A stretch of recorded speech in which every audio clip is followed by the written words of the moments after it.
Jó, capítulo 2, versos 1 a 10, diz assim a inerrante e autoritativa palavra do nosso Deus. Num dia em que os filhos de Deus vieram apresentar-se perante o Senhor, veio também Satanás entre eles apresentar-se perante o Senhor. Então o Senhor disse a Satanás: "De onde vens?" Respondeu Satanás ao Senhor e disse: "De rodear a terra e passear por ela." Perguntou o Senhor a Satanás: "Observaste o meu servo Jó? Porque ninguém é na terra semelhante a ele, homem íntegro e reto, temente a Deus e que se desvia do mal. Ele conserva a sua integridade. Embora me incitasses contra ele para o consumir sem causa."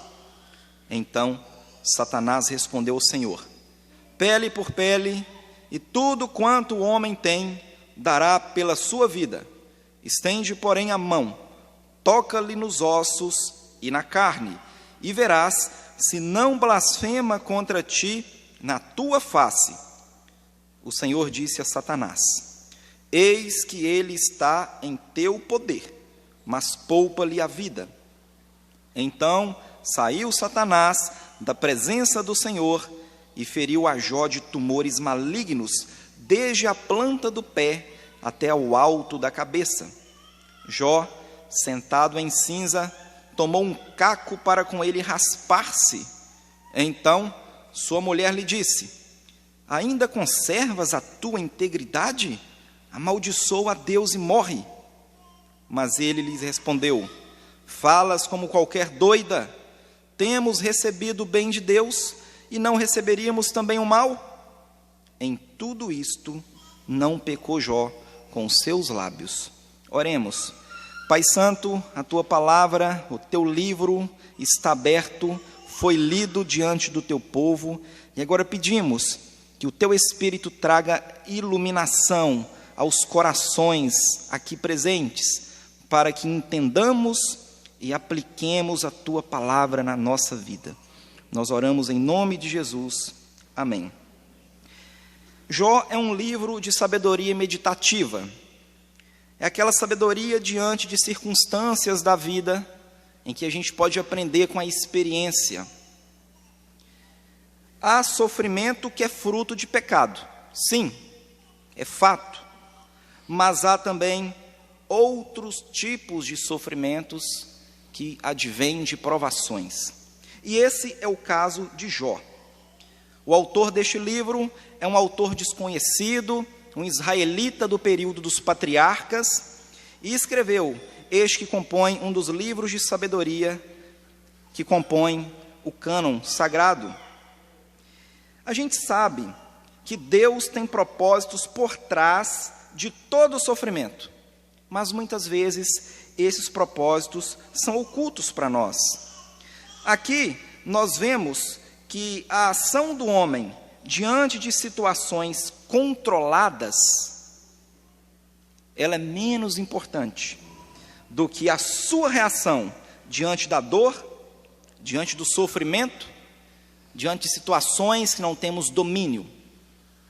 Então não importa tanto como você age aqui na igreja no momento do culto, mas importa muito como você reage lá na sua casa, quando alguém pisa no seu calo. A reação que nós praticamos diante do sofrimento é que vai revelar se de fato somos cristãos verdadeiros ou não. Quando paramos para pensar que neste mundo nós teremos aflições, que neste mundo a gente vive diante de constantes aflições, na verdade, então o tempo todo as nossas reações são medidas, e elas revelarão se de fato nós conservamos em nós a integridade ou não. Há aqueles que te provocam só para saber a sua reação, e aí a reação sempre vem daquela forma em que vira chacota, vira piada,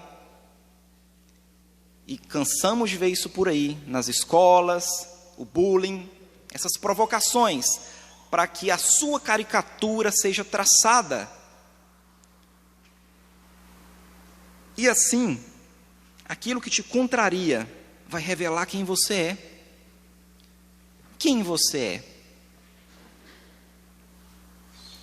Se alguém me contasse quem você é, o que contaria de você? Quem você é? Será que você conserva a sua integridade em qualquer situação? Será que você conserva a sua integridade diante dessa provocação? Lá em casa isso é muito normal. Um provoca o outro reage com um soco, demonstrou integridade, deu a face ou deu o murro? Deu o amor, deu o perdão ou deu o ódio?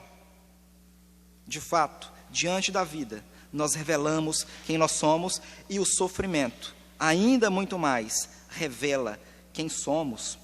Há ainda uma outra situação em que não é o outro que nos provoca, não é o chato que nos provoca, mas somos nós mesmos. A provocação interna, a provocação do nosso pecado. E diante dessa provocação interna, o que nós fazemos? Como nós reagimos? O que você faz quando ninguém está vendo? Será que também nessa situação você preserva a sua integridade? Nós vamos ver com Jó como conservar a integridade, ainda que estejamos diante de uma adversidade extrema. Nós vemos aqui no texto lido que houve no céu um conselho de Deus com os seus filhos, uma reunião, e no meio dessa reunião chegou um enxerido, chegou um penetra, chegou um intruso. Satanás aparece, e ele é questionado: de onde que você vem, Satanás? De rodear a terra e de passear por ela. Ora, esse é o comportamento do inimigo das nossas almas. Fica perambulando por aí, andando ao derredor, procurando brechas para penetrar e para fazer o mal. Ele é citado como um leão que ruge, procurando alguém para devorar. Será que você tem dado brechas para o inimigo? Será que a sua vida é uma vida íntegra ou uma vida toda remendada, cheia de brechas, alguns buracos no meio da sua santidade, por onde o inimigo pode enfiar a fresta e depois comparecer no conselho de Deus com acusações? Satanás é o acusador. Satanás só sabe fazer isso, falar mal. E aí, talvez com seu orgulho ferido, querendo mostrar que ninguém pode adorar a Deus sem receber nada em troca. Interessante que Deus vai e fala para ele: Satanás, observaste o meu servo Jó? Está vendo lá? Homem íntegro, reto, temente a Deus, que se desvia do mal. Ah, mas ele faz isso porque ele tem tudo de bom. É como se ele estivesse dizendo assim: olha, o senhor é um político comprando votos. É como se fosse um político que comprasse votos, que desse ali benefícios para receber uma votação expressiva. E Deus, que na sua infinita bondade, no seu amor transbordante, quando criou o homem para que o homem o adorasse de todo o seu coração, para que o homem o adorasse, Deus permitiu que o homem o rejeitasse. Para que o amor fosse possível, Deus permitiu que o homem não o amasse.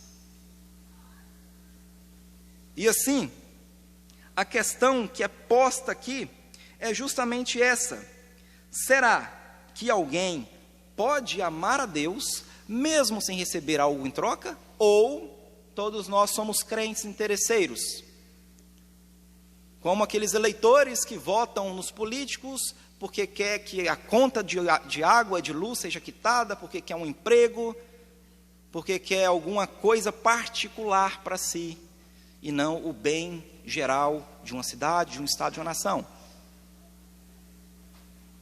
Para depois apontarmos o dedo e dizer que a culpa é dele, ele é corrupto, ele não presta. Mas na hora de votar, a escolha foi feita pela corrupção. E assim muitas vezes estamos nós aqui no meio dos nossos sofrimentos, no meio dos nossos pecados, colocando a culpa em Deus pelas nossas falhas. Maldito homem que somos. Maldito homem que somos. Na verdade, Deus escolhe Jó para esse honroso teste, para essa honrosa aprovação, justamente para mostrar que sim, os seus servos verdadeiros o adoram e amam, porque este é o deleite das suas almas e não devido às circunstâncias de vida. Após Deus permitir a retirada de todos os bens, dos familiares de Jó, que acontece no capítulo 1, agora ele permite a retirada da saúde de Jó. E como uma pimenta adicionada à ferida, a própria mulher de Jó é usada como boca de Satanás.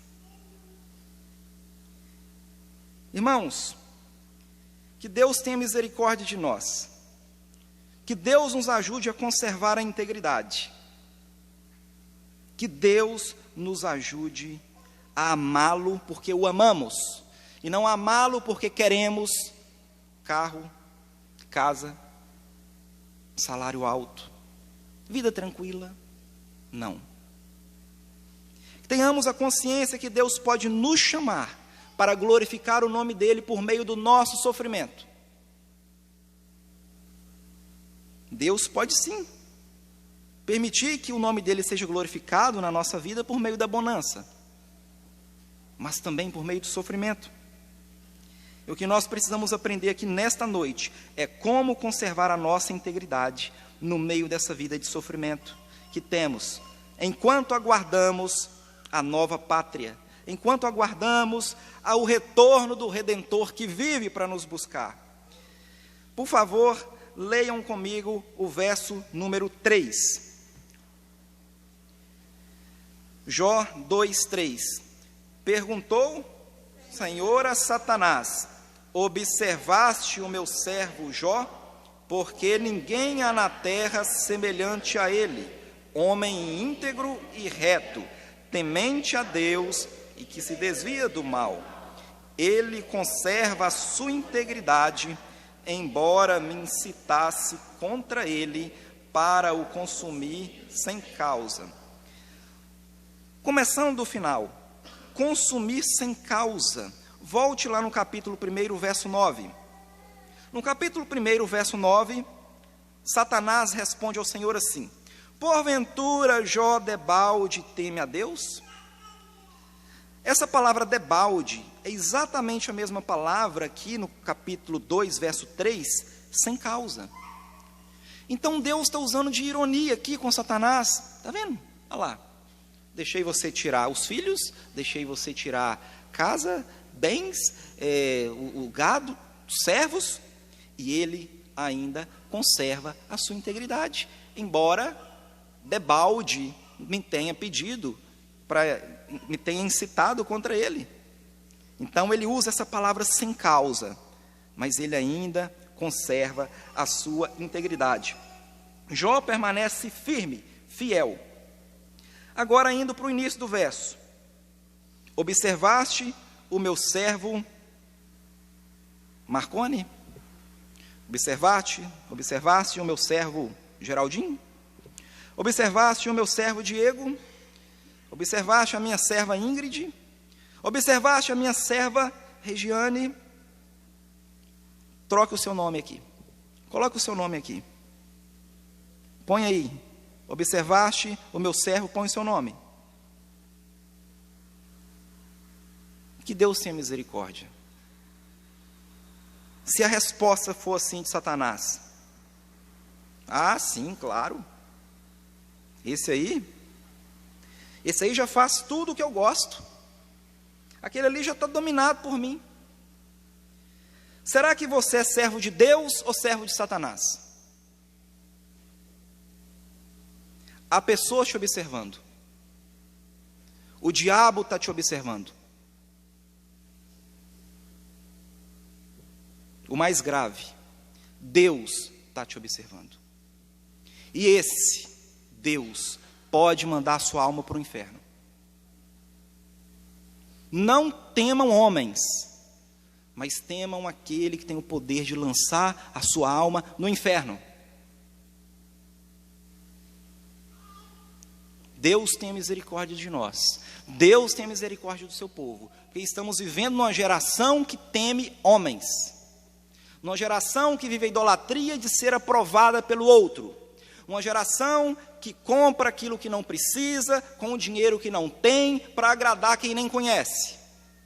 E assim, vai se embrenhando nos pecados, para ficar bonito na foto do Instagram, enquanto a honra de Deus é lançada na lama, enquanto o nome de Deus é esquecido na sua vida que se diz cristão. Não há como fugir da presença de Deus. Os seus olhos estão em todo lugar, aonde quer que se vá. Lemos o Salmo 139 na liturgia, e eu tenho uma triste notícia para você, ou talvez não seja, mas eu gostaria de informar que Deus lê o seu Twitter, Deus lê o seu Facebook, Deus vê as suas fotos no Instagram. Homem íntegro e reto. Será que a sua integridade, a sua retidão e o seu temor a Deus não se perderam nas redes sociais? Será que você perdeu a sua prudência ao invés de se desviar do mal e vive flertando com o pecado? Lá em Provérbios 27:12 está escrito assim: o prudente vê o mal e esconde-se, mas os simples passam adiante e sofrem a pena. Como está a sua prudência em desviar-se do mal? Como estão os muros ao redor da cidade de alma humana? Esses muros já estão reformados, restaurados através da oração, para que você resista ao ataque do inimigo, para que você não dê brecha para o diabo, para que você tenha o seu domínio próprio bem calibrado? Esse domínio próprio que te freia, esse domínio próprio que diz basta, esse domínio próprio que te faz andar no caminho certo, como está o teu domínio próprio?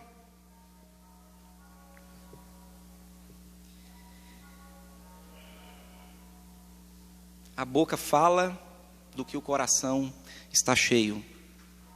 E você posta na internet do que está cheio o seu coração.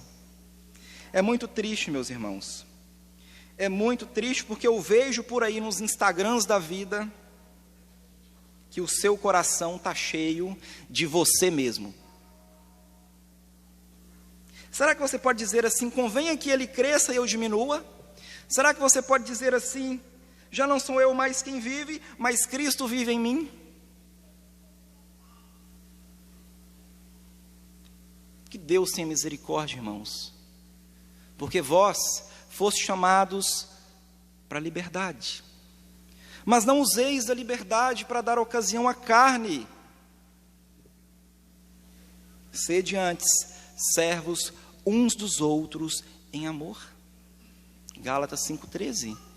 Deus te deu liberdade, Deus te deu comodidade, Deus te deu tecnologia, Deus te deu conforto. Olha para a vida dos seus pais, olha para a vida dos seus avós, como eles eram e como nós somos. Porque nós somos uma geração muito mais fraca do que eles, sendo que eles tinham muito menos do que nós temos. Porque normalmente o avô está na igreja crente, o filho vai de vez em quando e o neto nem vai mais na igreja. O que está acontecendo com o povo de Deus? Para onde que o povo de Deus está olhando? Será que o povo de Deus está perdendo a sua vida e se consumindo no meio dessas amarras tecnológicas? E que a grande teia mundial, essa rede de internet, está prendendo todo mundo no laço do diabo?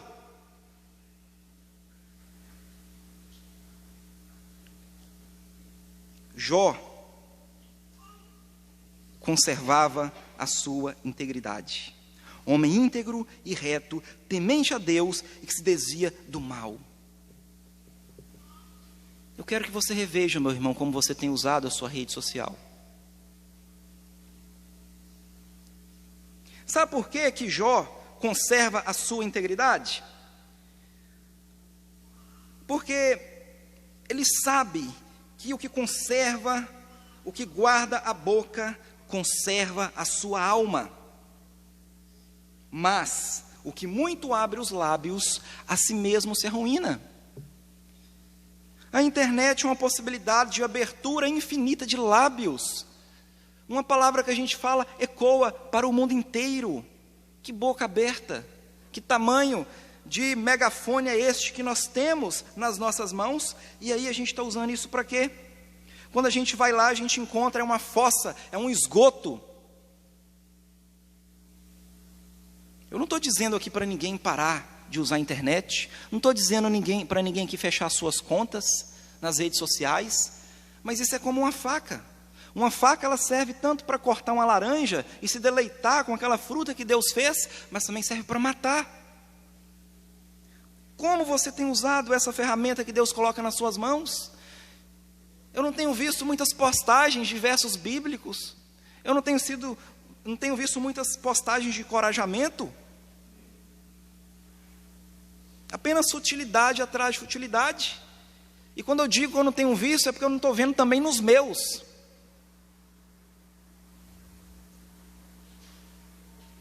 Eu também coro de vergonha diante dessa palavra do Senhor, porque antes de trazer essa palavra para vocês, essa palavra já bateu forte em mim. O que guarda a boca conserva a sua alma, mas o que muito abre os lábios, a si mesmo se arruína. Veja aí acima, no verso 22 do capítulo 1, em tudo isso Jó não pecou, nem atribuiu a Deus falta alguma. O cara perde a mãe, ou o pai, os filhos, perde todo mundo, perde tudo que tem. É como se eu perdesse os meus filhos, como se o Josué, o Estevão, a Sara, a Ana, a Esté morresse. É como se o meu carro batesse, é como se eu perdesse o meu emprego, é como se eu chegasse ali e o meu computador está queimado, é como se o meu celular tivesse quebrado a tela e não tem nada mais, e eu fosse no guarda-roupa pegar uma roupa para vestir, não tem mais também, queimou tudo. E aí eu saio pela rua praguejando, fico doido, desorientado. Ou eu digo assim: nu saí do ventre da minha mãe, nu voltarei para lá.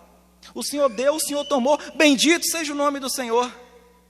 Enquanto tem muita gente esperando ganhar carro, casa, fama, poder, dinheiro, para ir então, aí eu vou louvar o Senhor. Viu, Senhor? O Senhor me abençoa e eu te louvo. Que Deus tenha misericórdia do seu povo, meus irmãos. Que nós possamos conservar a nossa integridade. Quem anda em integridade anda seguro, mas o que perverte os seus caminhos será conhecido. Um dia tudo é revelado, um dia tudo é esclarecido, um dia tudo aparece diante dos olhos, tudo.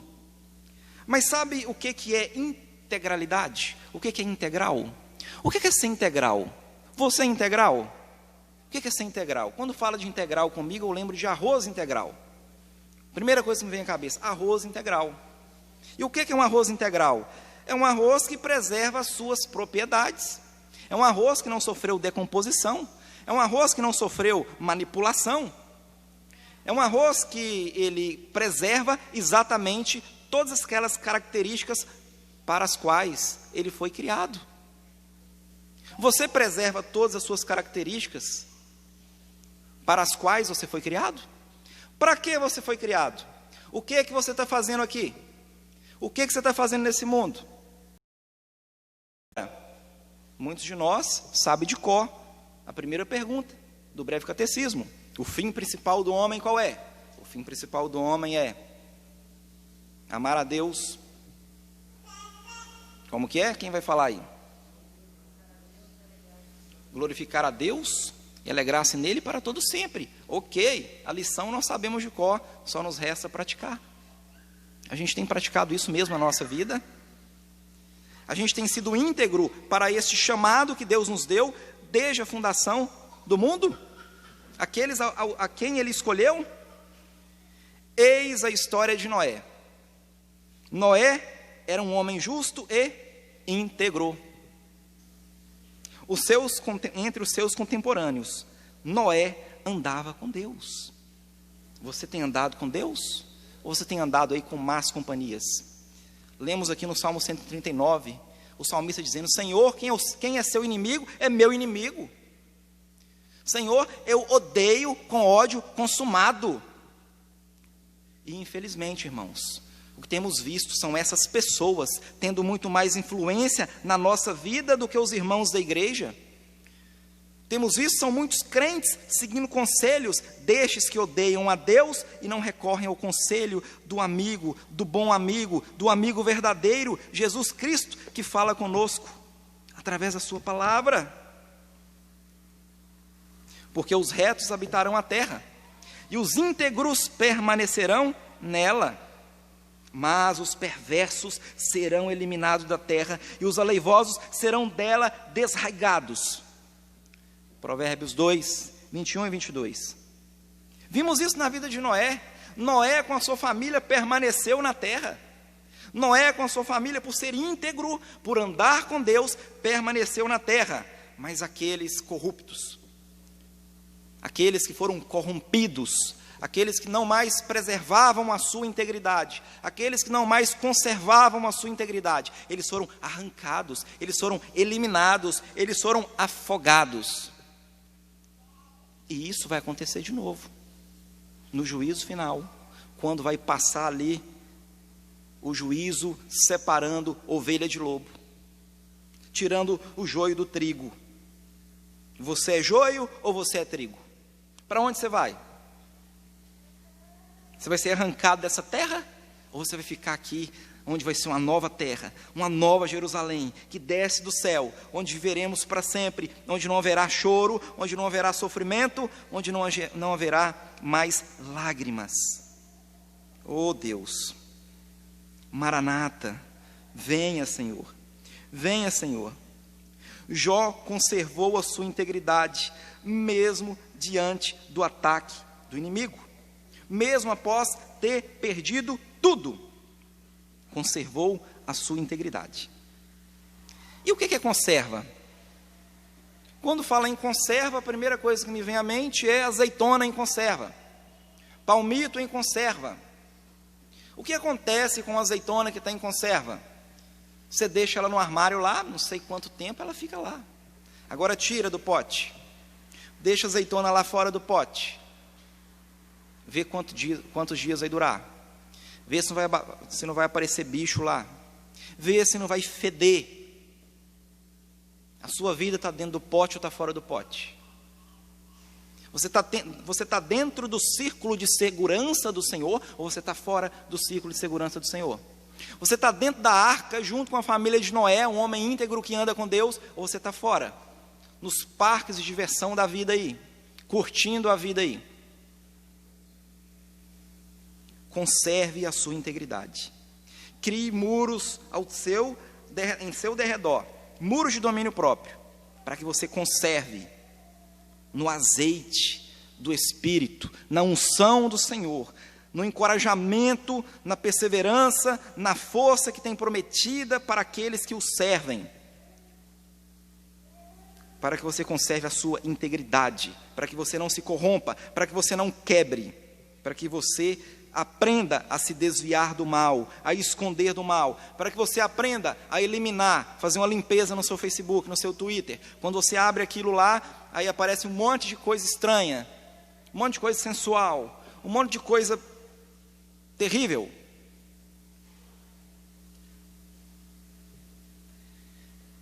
Por favor, vamos ler agora os versos 4 a 6. juntos. Então Satanás respondeu ao Senhor: pele por pele, e tudo quanto o homem tem dará pela sua vida. Estende, porém, a mão e toca-lhe nos ossos e na carne, e verás se não blasfema contra ti na tua face. Disse o Senhor a Satanás: eis que ele está em teu poder, mas poupa-lhe a vida. Aqui nós temos a fonte do serviço a Deus: amor ou recompensa? Você está aqui hoje porque ama a Deus ou porque está interessado em alguma recompensa? Por que a gente serve a Deus? Vocês já pararam para pensar nisso? É porque eu tenho medo de ir para o inferno, então eu vou chegar perto de Deus? Ou porque Ele é um ser excelso, excelente, criador, que dá vida a tudo, que tudo sustenta? Nele nós movemos e nele nós existimos. Ele é o doador da vida. Ele faz a flor linda, cheirosa, colorida. Ele faz os pássaros voarem. Que criação maravilhosa, louvado seja o Senhor. E você ama Deus? Ou porque você quer resolver algum problema, ou porque você quer alguma recompensa? Por que nós servimos a Deus? Você serviria a Deus sem receber nada em troca? Você serviria a Deus e aí depois de certo tempo você encontra com a pessoa na rua, depois de 5 anos de conversão, e a pessoa fala assim: ué, antes de você ir para a igreja você tinha carrão, né? Você tinha mansão, agora o que está acontecendo? Sua vida piorou, o que foi? Por que depois você passou a servir a Deus, você agora está andando mais simples e tal? O que você vai responder para ele? Sua vida piorou ou melhorou? Você ganhou mais ou você perdeu o que você tinha? Qual era o valor daquilo que você tinha? Eu tenho meditado nisso nos últimos dias, irmãos. Tenho meditado com a minha família sobre a essência das coisas, sobre o valor da simplicidade, sobre o valor de tirar de sobre os nossos ombros essa parafernália que o mundo coloca para que a gente carregue, esses pesos que não são necessariamente pecado, mas que dificultam a nossa caminhada. E aí a gente não consegue cumprir o que Hebreus manda a gente fazer, caminhar na carreira que nos está proposta, nos desembaraçando de todo peso. Ter alegria nas coisas simples, e não nas coisas simples, mas alegria num Deus que sustenta todas as coisas. Não são poucos, queridos, que após receberem uma bênção de Deus, passam a amar mais a bênção do que o próprio Deus. E assim, deixam de seguir a Jesus, provando que não eram servos verdadeiros, mas interesseiros. É por isso que, no geral, a abundância causa distanciamento, e o sofrimento, proximidade. Mas os verdadeiros servos, na alegria ou na dor, sempre estão firmados no Senhor. Quem nos separará do amor de Cristo? Será tribulação, angústia, perseguição, fome, nudez, perigo, espada? Quem nos separará do amor de Cristo? Pois eu estou bem certo que nem vida, nem morte, nem anjos, nem principados, nem coisas do presente, nem do porvir, nem poderes, nem altura, nem profundidade, nem qualquer outra criatura poderá nos separar do amor de Cristo Jesus, que está no Senhor. Louvado seja o nome do Senhor. Ele é a causa da nossa perseverança, Ele é que nos faz resistir, Ele que nos faz caminhar guardando a fé. Se você está pensando que é na sua força que você vai guardar a sua fé, se você está pensando que é no número de páginas que você lê da Bíblia que você vai guardar a sua fé, se você está pensando se é na quantidade de oração que você faz que você vai guardar a sua fé, não. Você vai ficar frustrado, você não vai conseguir. É quando você se render diante do Senhor e falar assim: Senhor, eu não consigo ler a Bíblia. Senhor, eu não consigo orar. Senhor, eu não tenho força para caminhar mais um passo. Senhor, eu estou desanimado. Me ajuda, Senhor. Aí você se rendeu. Aí você venceu. Porque é quando você é fraco, é que você é forte. Porque é quando você sabe que você não caminha nas suas pernas, mas sustentado pelas mãos do Senhor, é que você se torna forte, porque você não anda mais na sua força, mas você anda mais agora na força do Senhor. O Senhor é a nossa força, a alegria do Senhor é a nossa força. E nessa parte que nós lemos, quando Deus vai lá e fala: Satanás, estende a mão, toca-lhe nos ossos, faça o que você quer fazer, mas só poupa a vida. Aqui uma verdade para o povo de Deus é que o diabo é o diabo de Deus. O diabo é como se fosse um cachorro numa coleira, e essa coleira, ela está na corrente, nas mãos do Senhor, e ele vai lá e dá uma bocanhada, só em quem Deus permite, para acordar o sujeito, para Satanás peneirar a vida do sujeito, para ver se sobra alguma coisa, porque Deus fala conosco todos os dias, pela palavra, fala conosco na pregação da palavra, fala conosco nos nossos exercícios devocionais, e a gente não ouve. E aí Deus usa um megafone que chama sofrimento. E C.S. Lewis diz que o sofrimento é o megafone de Deus para um mundo surdo. Porque se Ele te ama e você está indo para longe, Ele vai dar sofrimento para que você venha para perto, porque a facilidade afasta, mas o sofrimento aproxima. A nossa geração aí atrás, os nossos avós, os nossos pais, por sofrerem mais, eles tinham uma vida mais íntegra do que essa geração de agora. O sofrimento, ele causa crescimento. Quando o vaso é quebrado, quando o vaso é esmiuçado, é possível fazer um novo vaso.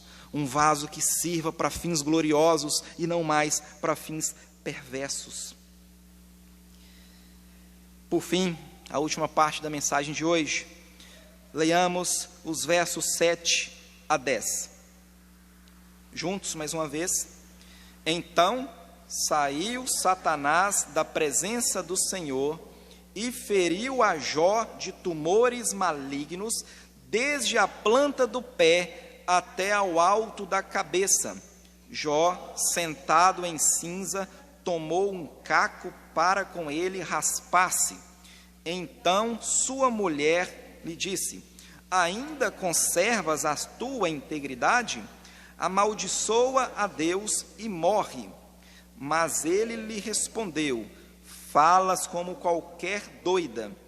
Temos recebido o bem de Deus, e não receberíamos também o mal? Não pecou Jó com seus lábios. Não pecou Jó com seus lábios.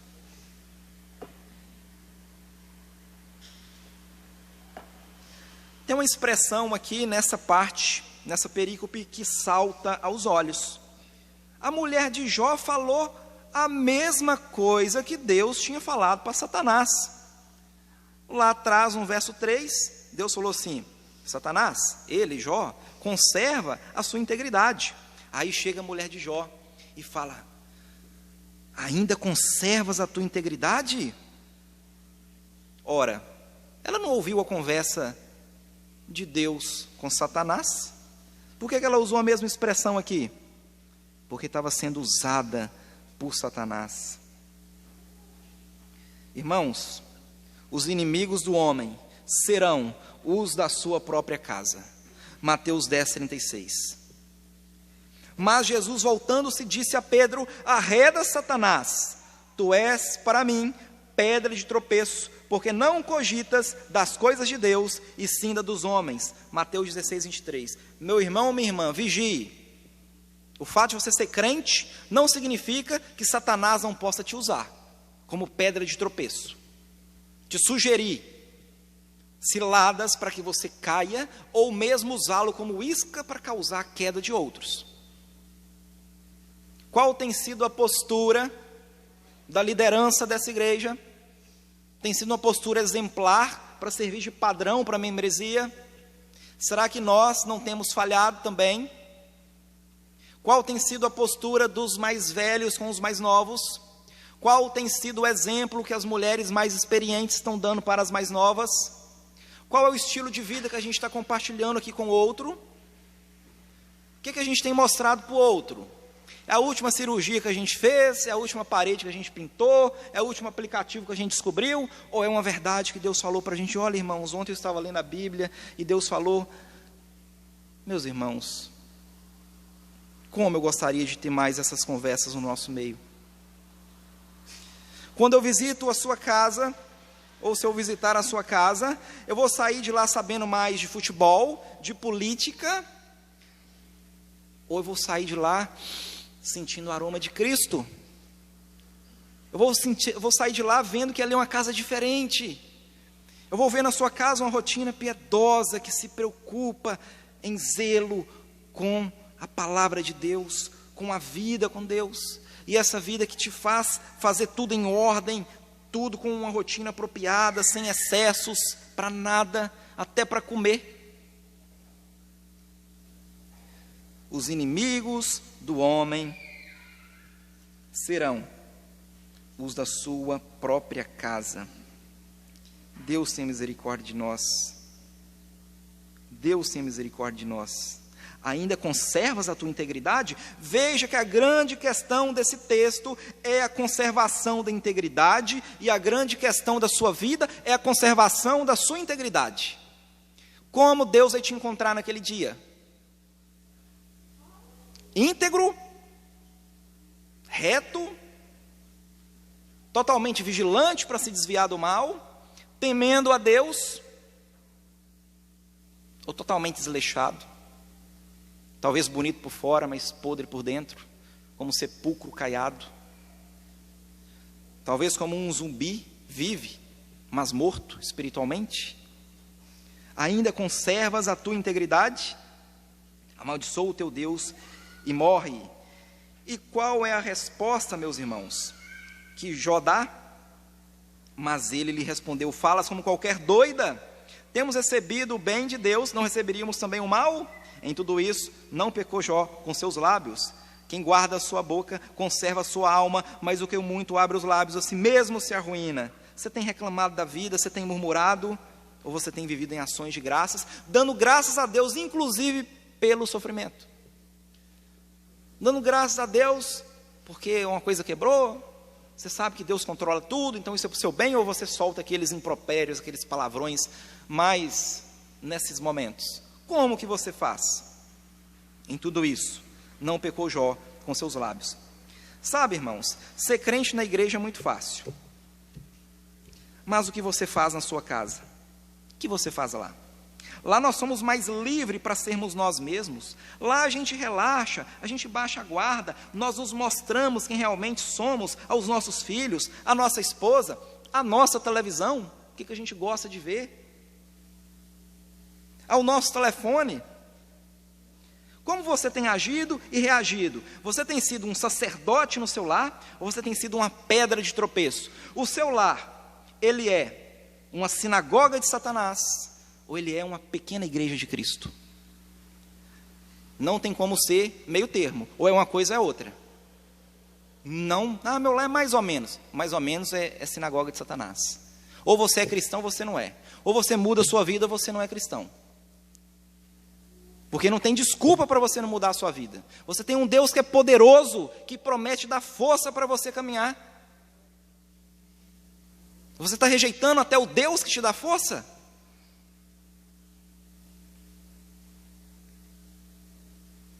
Deus tem misericórdia de nós.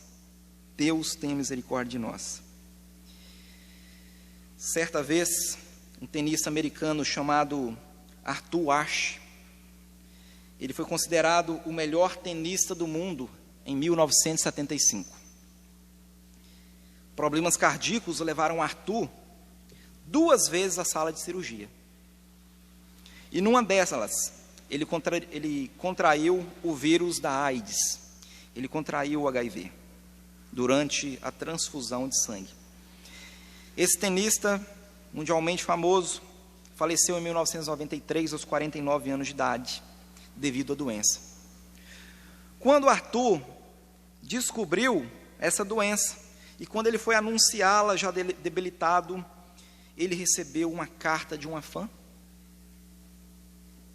E essa fã estava com um questionamento comum a acontecimentos como este, quando a situação vivenciada conflita com a fé e o pouco entendimento que temos da vida. A fã não encontrava a resposta porque Deus teria escolhido ele para contrair essa doença. Arthur resolveu responder publicamente a pergunta da fã, que na verdade não era bem uma pergunta, era mais um inconformismo do que uma dúvida. Por que eu, meu Deus? Por que eu? E a resposta dele foi a seguinte: muitos anos atrás, 50 milhões de crianças começaram a jogar tênis, e uma delas era eu. 5 milhões realmente aprenderam a jogar tênis, e 500 mil se tornaram profissionais. 50 mil chegaram ao circuito internacional. 5 mil alcançaram os torneios Grand Slam. 50 delas chegaram ao Wimbledon. 4 chegaram à semifinal. 2 delas chegaram à final e, novamente, uma delas era eu. Quando eu estava comemorando a vitória com o troféu na mão, nunca me ocorreu de perguntar a Deus: por que eu? Por que eu? Então, agora que eu estou com dor, como posso perguntar-lhe por que eu? Nu saí do ventre de minha mãe, e nu voltarei. O Senhor deu, o Senhor tomou, bendito seja o nome do Senhor. Nu você saiu, nu você vai voltar. O que você vai vestir entre esses dois momentos? As suas roupas ou a roupa de Cristo?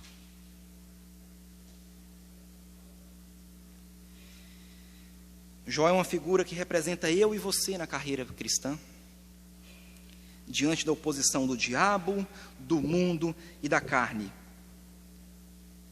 Bem-aventurados sois quando por minha causa vos injuriarem, vos perseguirem e mentindo disserem todo o mal contra vós. Regozijai-vos e exultai, porque é grande o vosso galardão nos céus, pois assim perseguiram aos profetas que viveram antes de vós. Mateus 5, 11 e 12. Ora, quando somos perseguidos é uma alegria. Quando somos perseguidos por causa de Cristo, quando sofremos por causa de Cristo, vamos comprar picanha e fazer churrasco. É alegria, porque galardão no céu está prometido, está aumentado. Pois eu lhes mostrarei quanto lhe importa sofrer pelo meu nome. Atos 9,16. Porque a nossa leve e momentânea tribulação produz para nós eterno peso de glória acima de toda comparação. 2 Coríntios 4,17.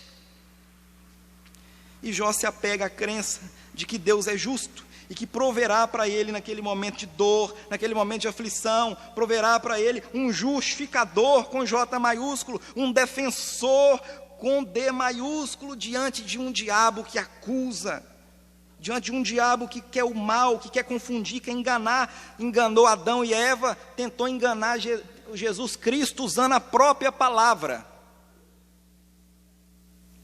Mas Jó olhava para o Redentor vivo, esse que traz cura para as nossas enfermidades. E Jó prenuncia, meu irmão, minha irmã, o cumprimento do teste de Cristo. Cristo passou o teste por nós. Tome posse dessa bênção. Não é a sua performance, não é a sua capacidade, mas é apropriar-se daquilo que Cristo já fez por você na cruz. Essa recompensa de obediência nos é imputada por meio da graça de Deus, apesar das nossas falhas. Porque nós não temos sumo sacerdote que não possa compadecer-se das nossas fraquezas. Antes foi ele tentado em todas as coisas, à nossa semelhança, mas sem pecado. Medite no livro de Jó, seja sábio na carreira que Deus tem proposta para você, conserve a sua integridade.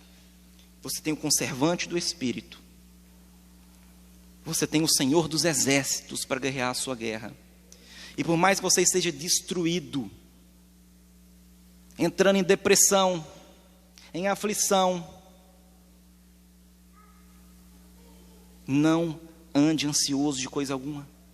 Vinde a mim todos que estáis cansados e sobrecarregados, e eu vos aliviarei.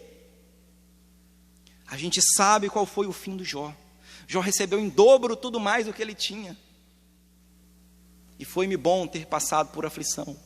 O sofrimento, ele traz perseverança, experiência. Isso é bom. Isso é bom. E nós precisamos tomar posse dessa verdade. De fato, precisamos passar pela prova sempre e sempre dando glórias a Deus. Porque é assim que o crente vive, em ações de graças. Louvado seja o nome do Senhor. Vamos nos colocar em pé e orar.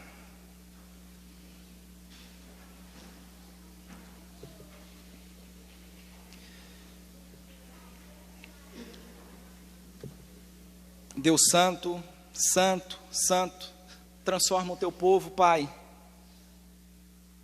Que o teu povo possa conservar a integridade. Que o teu povo não abra mão da vida cristã. Que o teu povo, Senhor, caminhe por sobre os montes, acima dos problemas, acima das tribulações. Que o teu povo, Senhor, tenha os olhos fixos em Cristo e não nas coisas deste mundo. Que o teu povo não se encante com as ofertas do diabo para enganar, para roubar, para matar, para destruir e para nos levar para longe do Senhor. Oh, Pai amado, restaura aquele que está desanimado, restaura aquele que não tem mais força, restaure aquele, Senhor, que tem vivido uma vida sem sal, uma vida medíocre. Dê plenitude de vida para o teu povo na tua presença, e que a casa do teu povo tenha o aroma de Cristo, que o teu povo seja cristão verdadeiro e não cristão nominal, seja cristão que guerreia, soldado que combate, sal que salga e luz que ilumina, Senhor. Oh, Pai amado, que tu possas falar de nós. Observaste o meu servo, oh Senhor, homem íntegro e reto, temente a Deus, que se desvia do mal. Oh, Pai amado, esse é o maior título que podemos ter, Senhor. Não é título de faculdade, não é doutorado nem pós-doutorado, não é título político, Senhor, não é título de riqueza, Senhor, não é título de bens, posse, Senhor, mas é o título de meu servo. Que o teu povo possa querer e se deleitar nesse título, e isso seja suficiente para a alegria de todos nós. Essa é a nossa oração, em nome de Cristo Jesus.